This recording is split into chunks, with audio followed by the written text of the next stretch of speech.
Hello all, welcome back to our channel. இன்றைக்கி வீடியோவில் ரொம்பவே சூப்பரான ஹெல்த்தியான பிஸ்கட் ரெசிபி தான் பார்க்க போகிறோம். அதுவும் கவர்மெண்ட்டில் கொடுக்குற சத்து மாவு வச்சு. இது பண்ணுறதுக்கு சத்து மாவு ஒரு 230 கிராம் எடுத்து மிக்சியில் போட்டு பவுடர் பண்ணி ஒரு 2 டைம்ஸ் சளிச்சு எடுத்து வச்சுக்கோங்க. இது கூடவே 1/4 டீஸ்பூன் பேக்கிங் பவுடர், ஒரு பிஞ்ச் பேக்கிங் சோடா ஆட் பண்ணி இதை நல்லா மிக்ஸ் பண்ணிவிட்டு எடுத்து வச்சுக்கலாம். ஒரு பவுலில் ரூம் டெம்பரேச்சரில் இருக்கிற பட்டர் 90 கிராம் எடுத்து நல்ல க்ரீமி டெக்ஸ்சர் வர்ற வரைக்கும் பீட் பண்ணி எடுத்துக்கோங்க. இதுக்கு நமக்கு விஸ்கே போதுமாக இருக்கும். இது கூட ஜாக்ரி பவுடர் 70 கிராம் நான் ஆட் பண்ணியிருக்கேன். மிக்சியில் போட்டு பவுடர் பண்ணி ஆட் பண்ணும்போது நமக்கு சீக்கிரமாகவே கரைஞ்சிடும். ஜாக்ரி பவுடர் கரைஞ்சதுக்கப்புறம் இது கூட ஒரு எக்கு நான் ஆட் பண்ணியிருக்கேன். உங்களுக்கு எக்கு ஆட் பண்ண வேண்டாம் அப்படின்னா காய்ச்சி ஆற வச்ச மில்க் ஒரு 30 to 40 ml ஆட் பண்ணிக்கோங்க. இது கூடவே கொஞ்சமாக சால்ட்டு ஒரு பிஞ்ச் ஆட் பண்ணிவிட்டு நம்ம எக்கு ஆட் பண்ணியிருக்கிறதுனால வெண்ணிலா எசன்ஸ் ஒரு 1/4 டீஸ்பூன் ஆட் பண்ணிவிட்டு நல்லா மிக்ஸ் பண்ணிக்கோங்க. எக்கு ஃபுல்லாக கம்பைன் ஆகிற மாதிரி.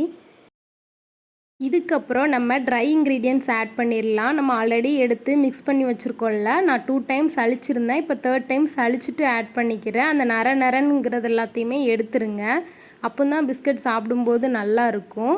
விஸ்கை வச்சு ஜென்டிலாக ஒரு மிக்ஸ் கொடுத்துட்டு விஸ்கை அதுக்கப்புறம் எடுத்துருங்க. கையை வச்சு பிணைஞ்சிக்கோங்க. ஒரு சப்பாத்தி மாவு பதத்துக்கு வர்ற மாதிரி மிக்ஸ் பண்ணி எடுத்துட்டு இதை 20 மினிட்ஸ் ஃப்ரிட்ஜில் வச்சு செட் பண்ண வச்சுருங்க. அப்போ தான் நம்ம பிஸ்கட்டை ஷேப் பண்ணும்போது பர்ஃபெக்டாக வரும். 20 மினிட்ஸ்க்கு அப்புறம் எடுத்துகிட்டு கீழே ஒரு பட்டர் ஷீட் வச்சுட்டு மேலே சப்பாத்தி கட்டையை வச்சு தேய்ச்சிக்கோங்க. ஃபஸ்ட்டு கையை வச்சு இந்த மாதிரி அழுத்தி விட்டுட்டு ரொம்ப ப்ரெஷர் கொடுக்காம லைட்டாக தேய்ச்சிக்கோங்க. உங்களுக்கு எந்த அளவுக்கு திக்னஸ் வேணுமோ அந்தளவுக்கு தேய்ச்சி ஈக்குவலாக தேய்ச்சி விட்டுக்கோங்க. உங்களுக்கு விருப்பமான மாதிரி நீங்கள் ஷேப் பண்ணிக்கோங்க. நான் இன்றைக்கி ரவுண்ட் ஷேப் தான் பண்ண போகிறேன். நீங்கள் உங்கள்கிட்ட குக்கி கட்டர் இல்லைன்னா நார்மலாக ஒரு மூடியோ இல்லை கிளாஸோ வச்சு இந்த மாதிரி ஷேப் பண்ணிக்கோங்க. அப்படின்னா நமக்கு ஈக்குவலாக கிடைக்கும். சைட்ஸ் எல்லாம் ரிமூவ் பண்ணிவிட்டு ரொம்பவே ஈஸியாக இதை எடுத்துடலாம். நான் இன்றைக்கி ஓடிஜியில் தான் பேக் பண்ண போகிறேன். ஓடிஜியில் பேக் பண்ணுறதா இருந்தால் 10 மினிட்ஸ் ப்ரீ ஹீட் பண்ணிவிட்டு 170 டிகிரியில் ஒரு 13 மினிட்ஸ் வச்சிங்கன்னா சூப்பராகவே கிறிஸ்பியாக பேக் ஆகிடும். இல்லை நீங்கள் இட்லி பாத்திரத்தில் ஏதாவது பேக் பண்ண போகிறீங்கன்னா 10 மினிட்ஸ் சேம் இதே தான். ஆனால் இட்லி பாத்திரத்தில் கொஞ்சமாக பட்டர் தடவிட்டு பிஸ்கட்டை வைங்க. இப்போ நான் இதுக்கு மேலே சும்மா டிசைனுக்காக அந்த குக்கி கட்டரை வச்சே லைன் போட்டுட்டு மேலே கொஞ்சமாக எள்ளு போட்டிருக்கேன், வெள்ளை எள்ளு.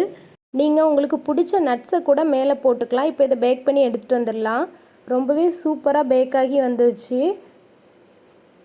நல்ல கிறிஸ்பியாக சூப்பராக சாப்பிட்றதுக்கு அவ்வளோ டேஸ்ட்டாக இருக்கும். உங்கள் வீட்டில் பிள்ளைங்களும் சத்து மாவு சாப்பிட்லன்னா இந்த பிஸ்கட் ரெசிபியை ட்ரை பண்ணி கொடுத்து பாருங்கள். கண்டிப்பாக பிடிக்கும்.